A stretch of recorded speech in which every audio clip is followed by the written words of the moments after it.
Well, a very good morning to everyone. So happy to see you all. My name is Foster Perry. I'm your pulpit host for today. And on behalf of this congregation, welcome to the Unitarian Universalist Church of Huntsville. We acknowledge that we are on the traditional territory of native tribes. Whether you have joined us online or you are here in our sanctuary, we are glad to have you with us in the sacred time we choose to be together. We are an open community of learning, caring, and justice making. You are welcome here, every part of you, just the way you are. Our congregation is served by our minister, the Reverend Jamie Simon, who is currently on sabbatical leave. Reverend Ruth Van Lillian serves as our sabbatical minister and is available for pastoral care or to answer questions about Unitarian Universalism. She may be reached by contacting the office first. If you are a newcomer, please sign our guest book, which is in the foyer in the back, to receive our weekly email newsletter. Also in the foyer, underneath the name tag display, are hearing assist devices available for anyone that might need one. Also, please take a moment just to silence your electronic devices, your phones, etc.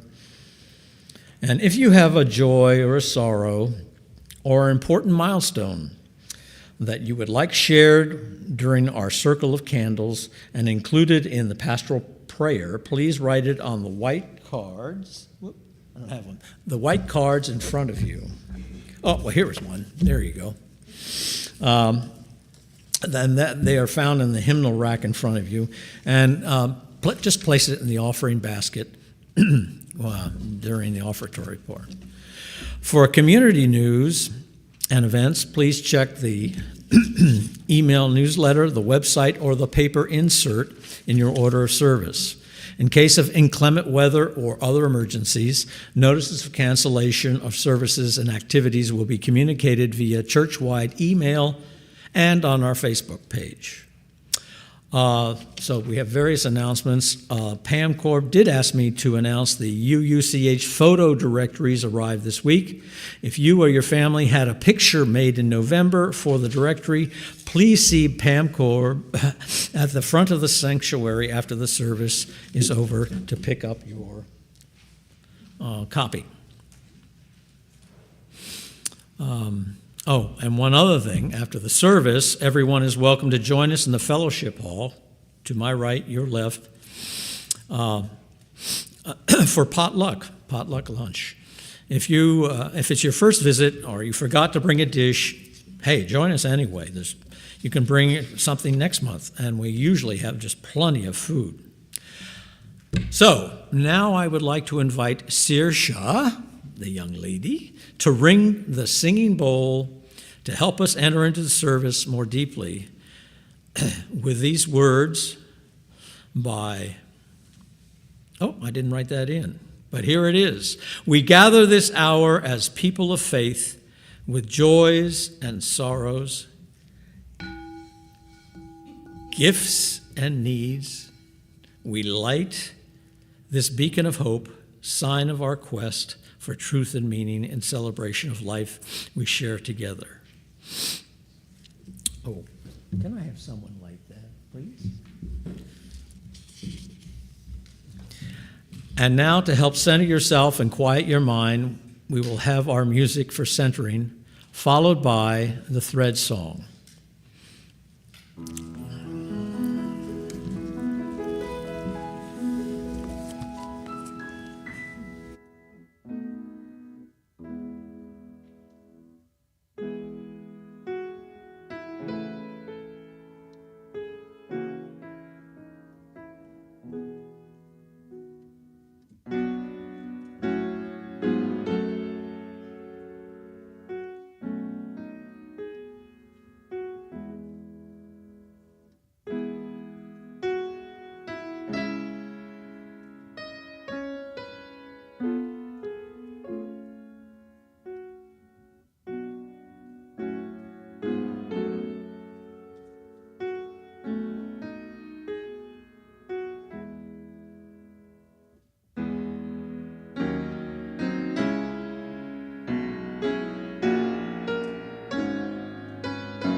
Good morning.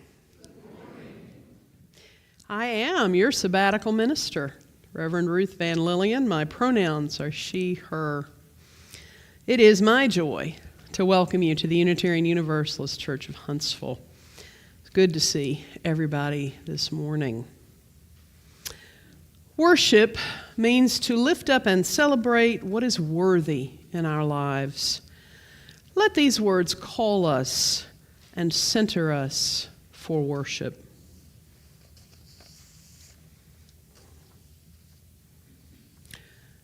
All that is good and beautiful comes from love.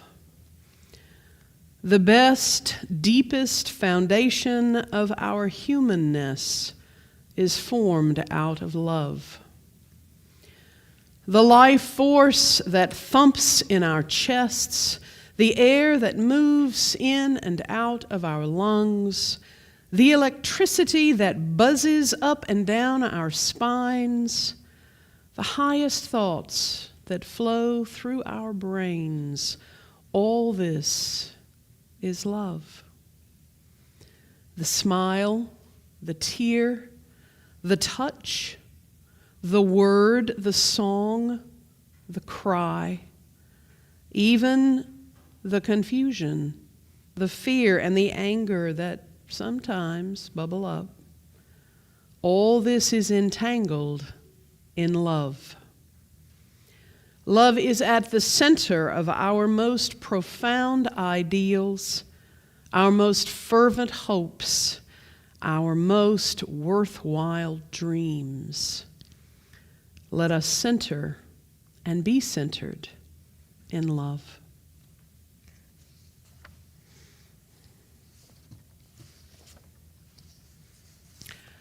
Our opening hymn is I Am the Church, and the refrain is printed in your order of service. This is a song that I learned in Methodist camp years ago. I've rewritten it a bit to suit Unitarian Universalist sensibilities. So what we're going to do, Ron is going to play the refrain, and then the choir and I will sing the refrain, and then I'm going to sing verse 1, and then you're going to come in at the next refrain. As you are able, I invite you to stand.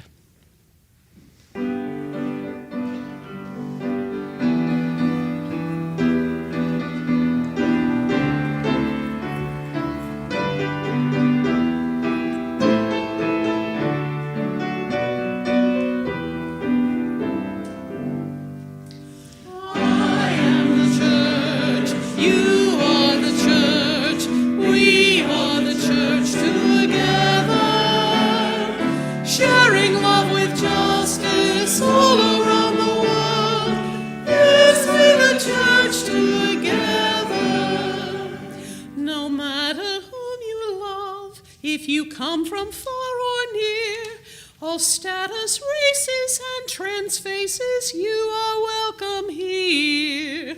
I am the church, you are the church, we are the church together, sharing love with justice all around the world. Yes, we're the church together. Inspired by Buddha, Moses, the prophet, or Jesus, Gaia, or the human spirit, it's the search that frees us. I am the church, you are the church, we are the church together, sharing love with justice all around the world. Yes, we're the church together. Poverty and famine, war, disastrous weather, there's only so much one can do. We must all work together.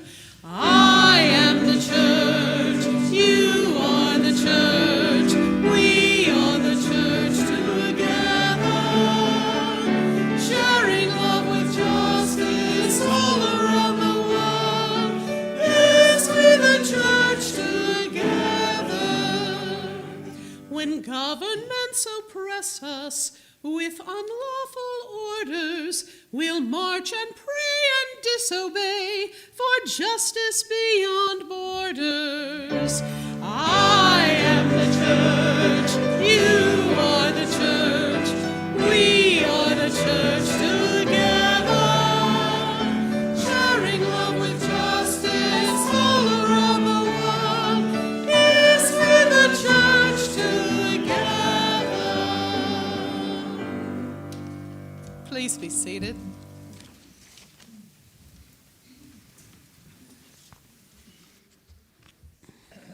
Before we move on to the doxology and words of aspiration, I'd like to invite June Efemenko to come up and give us a testimonial on the pledge drive. Thanks, June.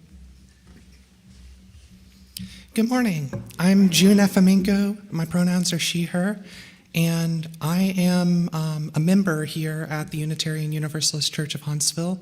My wife and I have been attending for just shy of 2 years now. We placed membership back in November timeframe of 2023, and it has been a great honor and blessing and joy to be a member of this church here. I was asked to give my testimonial for the pledge drive, which is a big, important part of making sure that this church can continue to survive. And I am not a salesperson. I will give you that. I am a person of speaking from my feelings, speaking from my heart, and that's just what I'll do. And so I just want to make 2 observations and give you 2 questions to think of going forward. The 2 observations here are that, 1, the church does a lot of good. This church does a lot of good in terms of being able to provide community, provide a home, provide a sense of belonging to so many people who feel disenfranchised, feel left out, feel excluded from so many other parts of this world. And not only does this church do so much good for the people within its walls, it also does good for the people without its walls. Outside, we have a food pantry that is wonderfully stocked by the members of this church. We go out into our community, we serve, we are at protest, we do what we can to make this world a better place. And so the first thing I just wanted to observe is that, hey, there's a lot of good that comes out of this church. Second thing I want to observe is that it takes money. It takes money to do good. And even having this building here, I mean, any of us know shelter is not free, our homes are not free, and this building is not free. And doing the good work that we do all around us, being able to provide food for those who are less fortunate, that requires resources of many kind, of our time, of our ability, and of our money. And so with that, I just want to leave you with 2 questions. 1, does the good work that's being done here, is that good work you want to do yourself? Think about that, and then think about the second question. Am I able to provide by my means to help that good work happen? Thank you for my time. You all have a great day. Thank you, June. Thank you very much.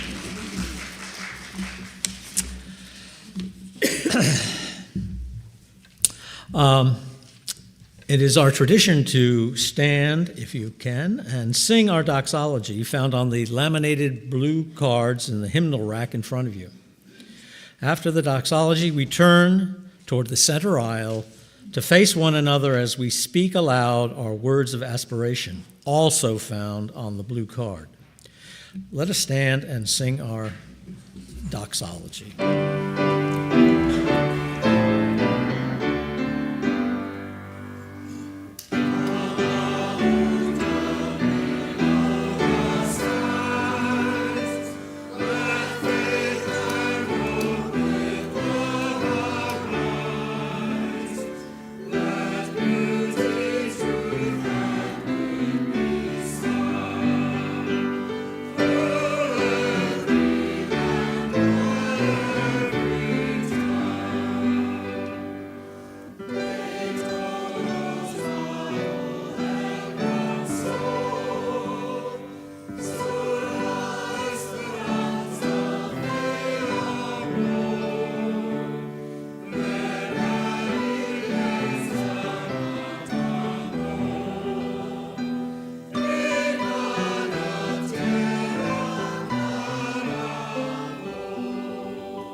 We now invite anyone who is young at heart or young, got that back around, and to join us in the front of the sanctuary for our story of ages, for all ages, led by our Director of Religious Education, Jess Zelaya.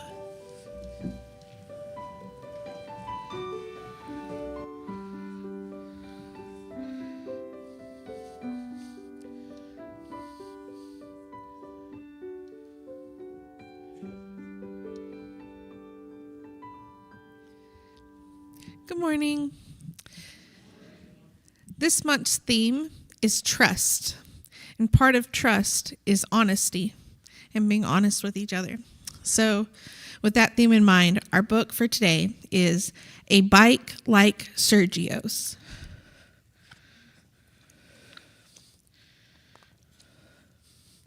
A Bike Like Sergio's by Meredith Boltz, illustrated by Noah Z. Jones. Every kid has a bike, but me. Sergio rides his new one while I run alongside, out of breath. Ask your parents again, Sergio says. Your birthday's coming. Sergio forgets that there's a difference between his birthday and mine. I wish, I say, but I know that wishes won't make money appear. At Sonny's grocery, Sergio buys a pack of football cards. I stand in line, mad, with the bread my mom wants, waiting behind the lady in the blue coat, who we see all the time. She steps up to pay and gathers her bags. In the shuffle, her purse tips. $1 floats to the floor. No one sees. I scoop up the money fast. She's out the door, but I don't chase her. It's just $1. At home, Mom's feeding the baby. The twins pull pans from the cupboard. My Reuben, she says. Was it a good day? I nod and act busy. That $1 in my pocket stays a secret.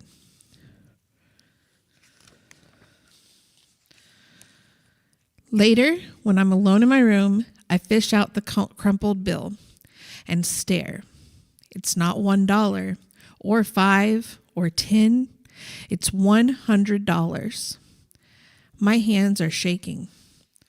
That money is enough for a bike like Sergio's.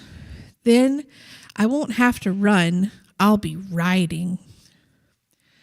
Dad gets home from work late and tucks in my little brothers. When he gets to me, I squeeze my eyes tight and I stay still as a stone. In the morning, the $100 bill is safe in my backpack.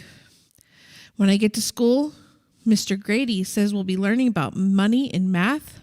He sets up a store with fake bills and coins and pictures of things we can buy. I joke around and I blow all my play money on a camera right away. Me on my bike is all I can think about. We stop at the bike shop after school. Inside, I walk the rows and I find one like Sergio's, but silver. Man, you look good on it, says Sergio, and it's true. But I know if I ride home on a bike like that, I'll have to tell my parents where I got the money. I'll talk to them tonight, I say, and Sergio high-fives me. At home, Mom is making a grocery list for Saturday. She walks her fingers through the cash in her wallet, and then she crosses off things. Maybe next week, she says. She looks up at me and smiles. Me with the 100 in my backpack, her crossing things off. Then she hands me a $5 bill. On your way home tomorrow, could you pick up an orange juice at Sonny's? When she mentions Sonny's, I feel the sweat. What if the lady in the blue coat is there?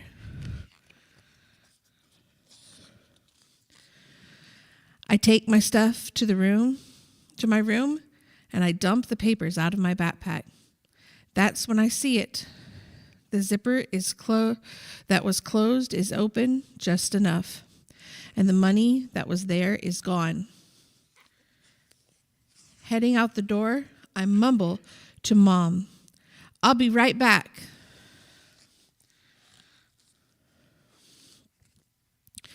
Rain is falling as I retrace my steps from school to the bike shop to home. Leaves and money look the same. Rain and tears feel the same. It's nowhere. I walk hunched and draggy to school the next day, while Sergio rides circles. My brother built a ramp in the alley, and I went airborne, he says. If you get that bike, you can use it. I don't tell Sergio that I won't be getting any bike at all. The day stretches out. How many nickels and $1, Mr. Grady asks? How many quarters and a $5 bill? When the bell rings, I pack my backpack with homework and notes and tell Sergio to ride home without me. With everyone crowding in a hurry, I spot something.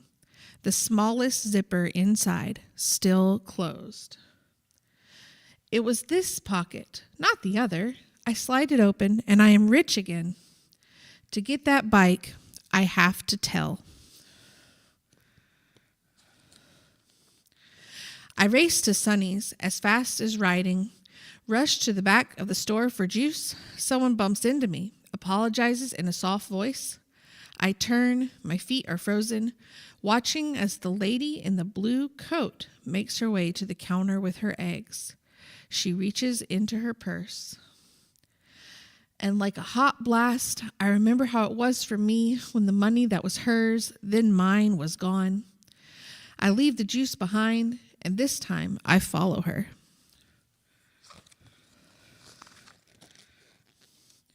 She walks down one street and then another, past the bike shop.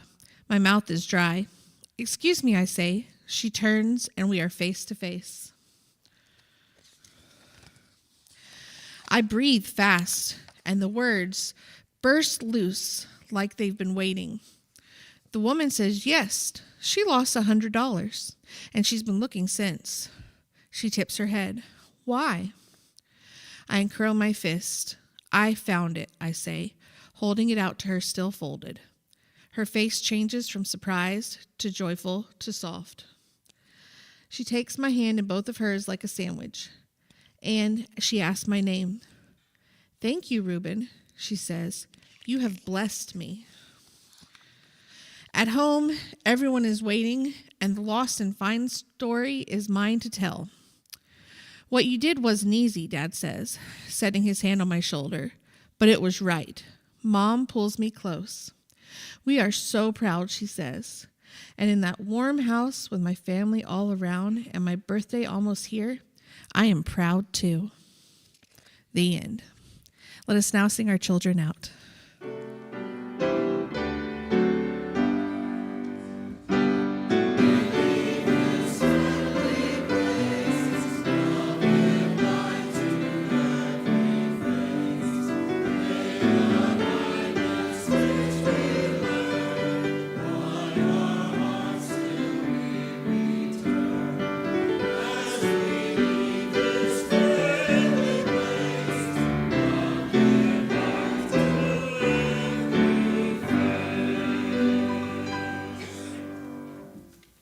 We are the Unitarian Universalist Church of Huntsville, a proudly inclusive spiritual community. Together we build a broader search for meaning, a bolder form of compassion, and a braver voice for justice. If you would like to support us with a monetary contribution, we would be most grateful.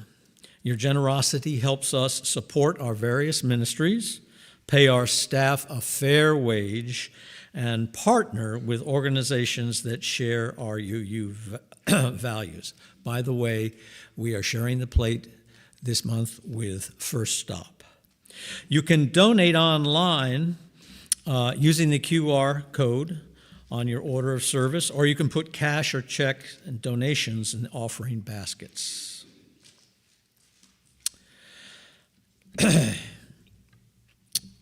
Completed circle of candles cards should also be placed in the offering baskets, just to remind you. You were invited to come forward during this time and quietly drop a stone into the bowl of water here next to the ramp, my left, your right,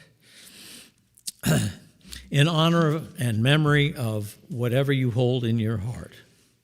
It is through this generosity that we serve the mission here at UUCH. With gratitude, we now receive your offering.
Our lives are very busy, and most of us get more than our share of chaos from day to day. So right this moment, I invite you into the silence. I invite you to breathe deeply and to think about how we are connected by the very molecules of air that we breathe to the past, to the present, to the future, to all creatures who have ever lived and will ever live. Let us breathe a moment in silence, and then I will offer some words on our behalf.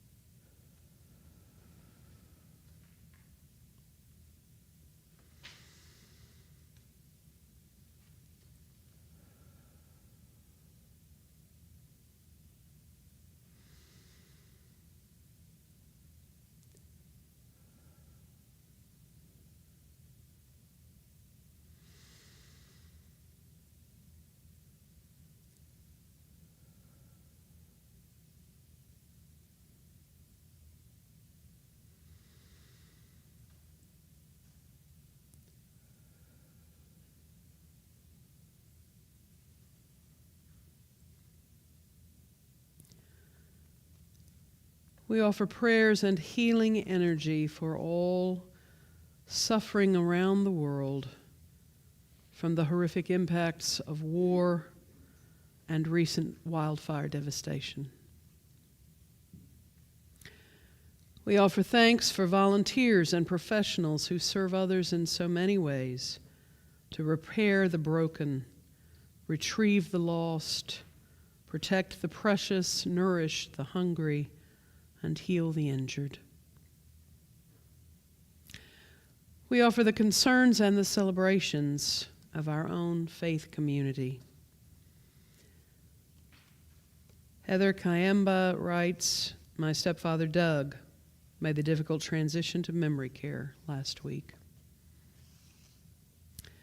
LaDawn Edwards shares, "My business partner Becca Broussard had successful neck surgery and is recovering well." Darlene Patton offers thanks for the several people, the DeMoores, Brooke Conklin, Nancy Finley, who were volunteers at the Kite Festival yesterday, and appreciation to Cherise Carpenter and her family, and Brian Walls for lending their support. Kathy Fisher shares, "I am overjoyed I am able to rejoin services in person after so long." Let us be moved to compassion for all that has been shared in this beloved community and for all that will remain silent, unspoken in our hearts. And let us say within ourselves, "Blessed be," and Amen. And now will you join us in singing our responsive music, Meditation on Breathing.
Good morning.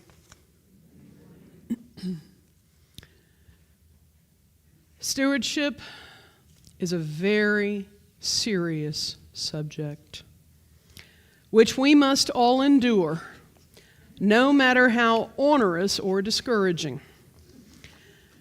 I have written a long, tedious sermon that befits the solemnity of Stewardship Sunday, and I hope you will try to stay awake and pay attention and not play games on your phones while I explain in painful detail all the many facets of stewardship and why we should love it even though it scares us, and we'd rather go home and clean out our gutters and downspouts than have to sit here and listen to a preacher drone on and on about why we should give our money to our church and... Wait a minute. This can't be right. Oh, sorry, old Methodist sermon. Let's see. Love will guide us. Oh, that's better. Peace has tried us. Oh, yeah, much better.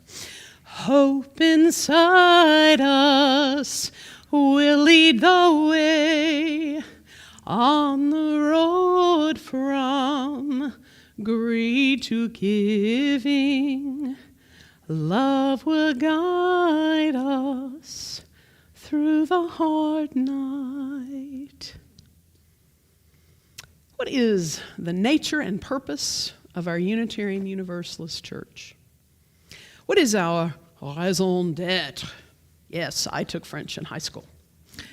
Our reason for existence?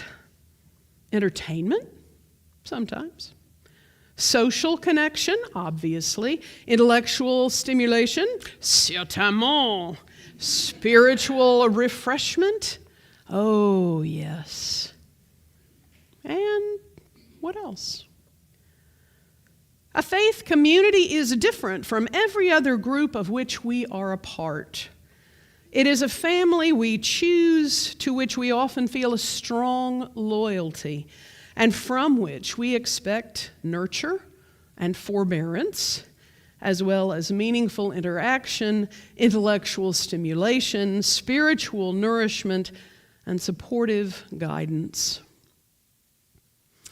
Don't underestimate the value of a location, a group, and a minister to celebrate with and receive support from through life events such as birth, marriage, career accomplishments, job loss, graduation, divorce, and death.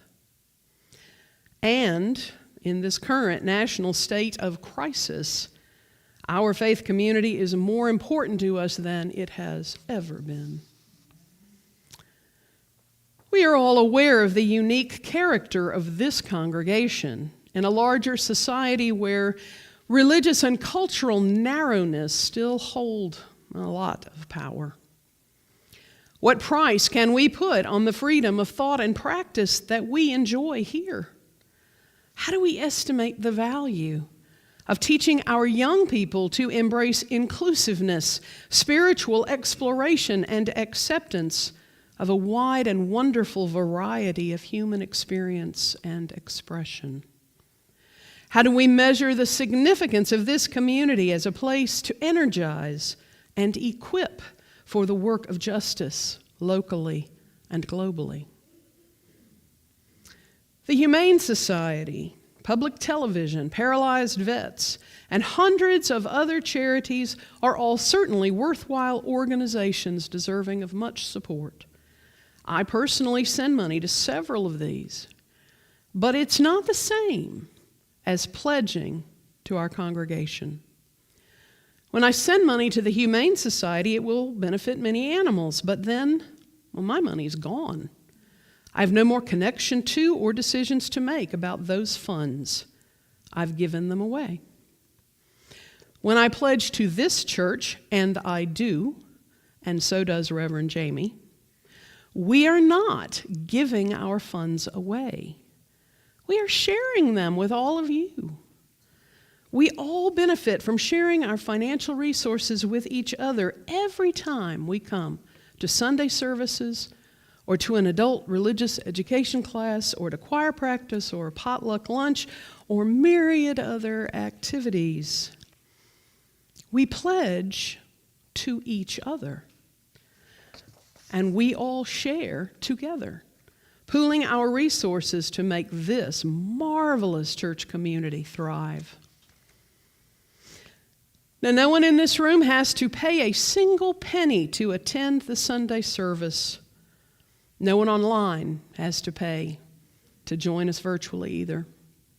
We don't charge admission or fees or dues. The doors are open every Sunday. We do strongly encourage that anyone who wants to receive the benefits and take on the responsibilities of membership pledge and pay something. But there is no specified amount. We believe that being willing to share resources with the community demonstrates serious and thoughtful commitment. But no one in this church is qualified to judge anyone else in regard to the amount they pledge and later pay to support the budget. Such information is privileged and kept private from all but a very few trustworthy leaders.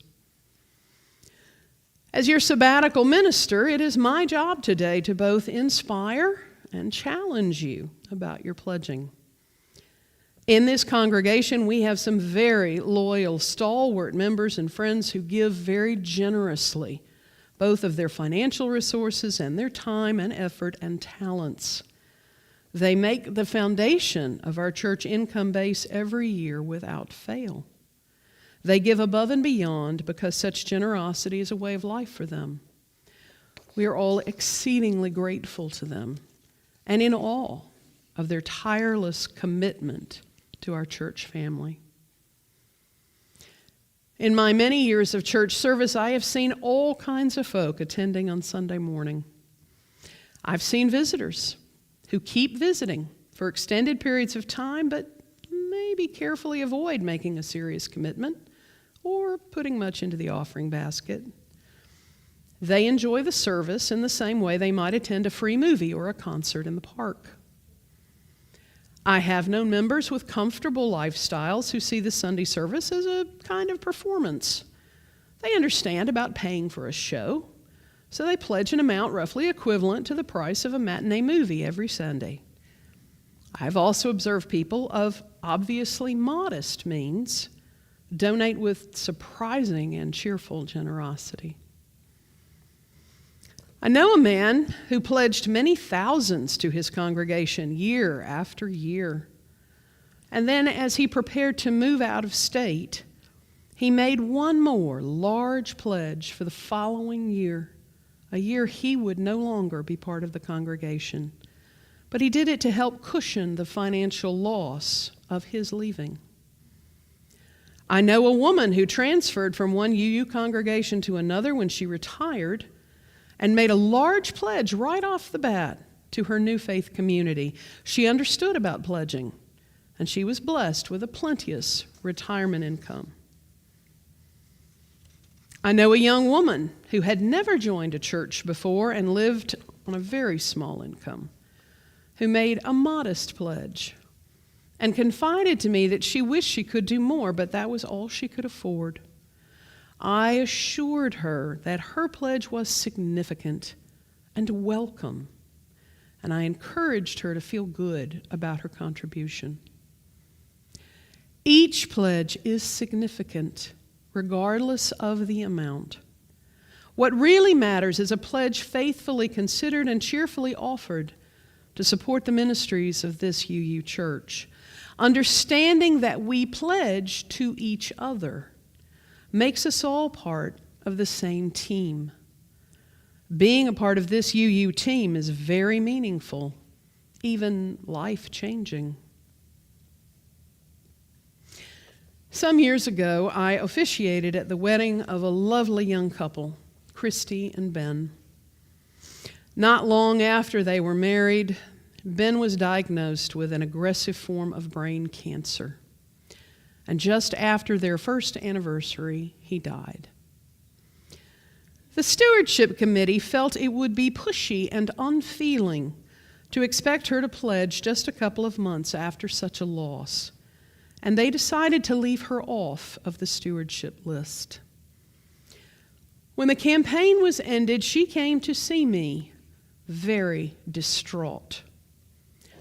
Why had she been left out? Didn't her membership still count?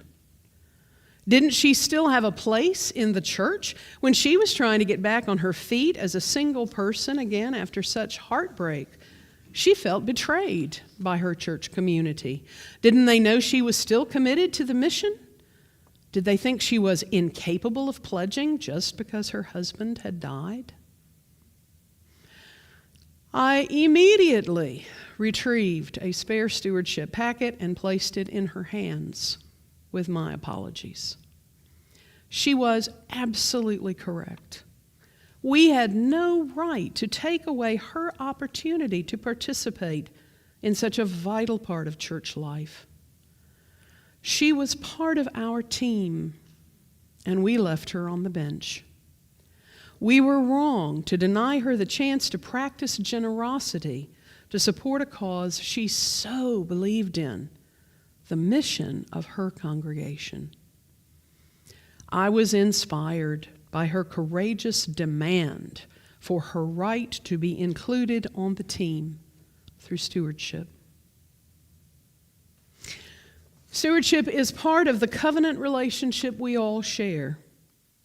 To see stewardship as merely a necessary burden we must endure or a bill that must be paid is to do a grave disservice to the covenantal nature of our faith community. When we join the congregation and sign the membership book, we make a promise to one another to support the ministry we do together with every resource at our disposal. We don't pledge to the Board of Trustees or the Finance Committee. We don't pledge to the minister. We don't pledge to the Unitarian Universalist Association. We pledge to each other. Certainly, we will not all be able to give the same amount, but we can all give generously from what we have. We entrust our resources to one another to make our mission happen here and now. And please remember that no matter how much you give to other worthy organizations, you need to make your church your giving priority. This church is not a charity. It's our community, our tribe, our family of choice.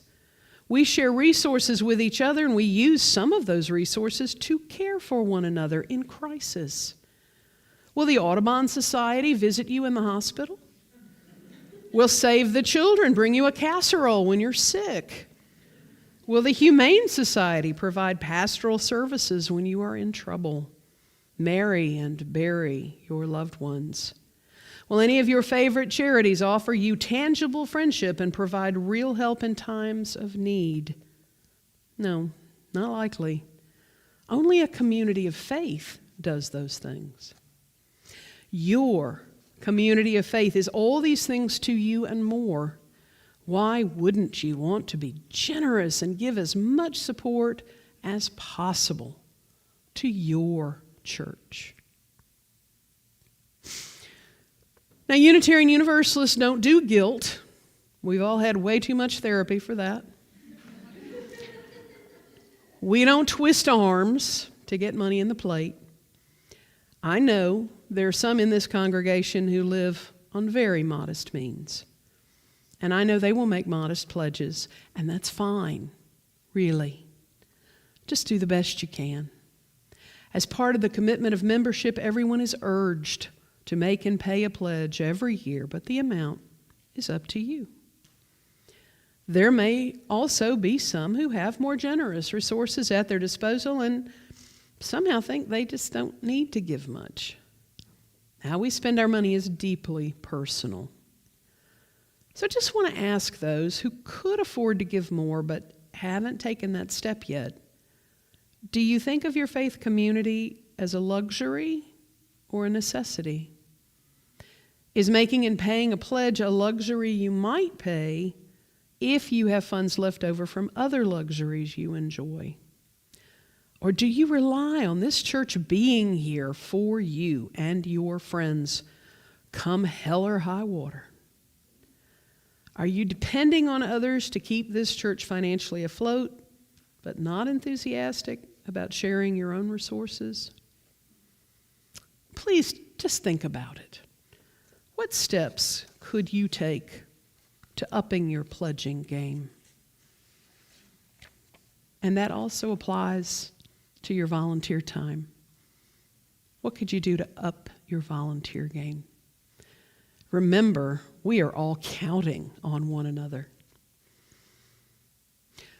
March is Stewardship Month, and pledge packets will be available later this coming week. Pledging can be done on paper or online, and pledges can be turned in at any time, but it will be especially exciting to do it at the Stewardship Banquet on Saturday, March 29th, right here at UUCH. There will be a delicious catered meal and entertainment to celebrate all that the Unitarian Universalist Church of Huntsville means to us and what we can do together to make our corner of the world better. You can sign up today for the banquet. I think there's sign-up sheets in the fellowship hall. My friends, in my 20 years as a Unitarian Universalist, members of the beloved community have talked with me, listened to me, sung with me, taught my children, fed my family, cared for us in illness, loved me through loss, and offered this gray-headed woman of the cloth opportunities to serve with my training and talents. I am so grateful to my UU tribe, and I'm so happy to share what I have with this amazing congregation.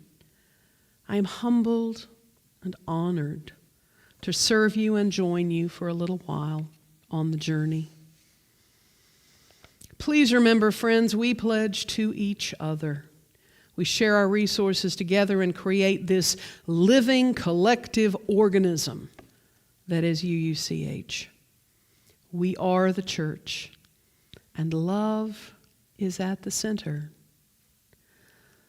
On the road from greed to giving, love will guide us through the hard night.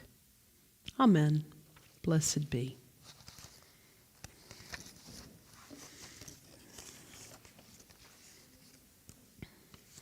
Our closing hymn can be found in the gray hymnal, number 131.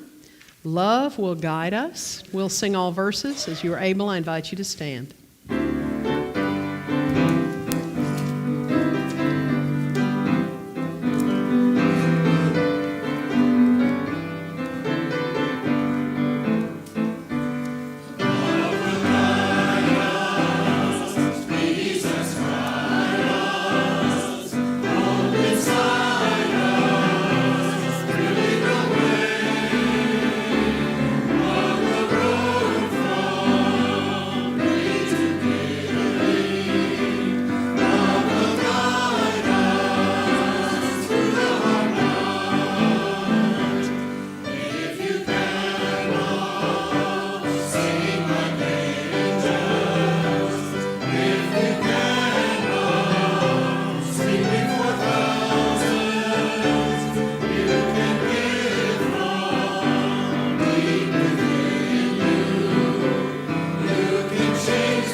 Let us now take a moment to extinguish our chalice with these words: "We extinguish this flame, but not the light of truth, the warmth of community, or the fire of commitment. These we carry in our hearts until we are together again."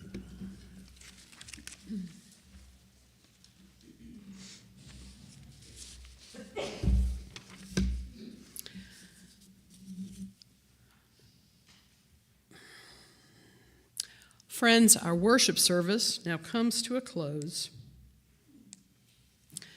I will be at the back of the sanctuary to greet you, and you are invited to go to the fellowship hall after the service for our potluck, and that is everybody. Everyone is welcome. For those on our live stream, thank you for being with us this morning. And now let us leave this sacred time with these parting words. We're all in the same boat together, my friends. We pledge to each other. Do the best you can with cheerfulness and enthusiasm. Stewardship is at its heart about love, the love we share within, the love we share without. Let us go in peace. Amen.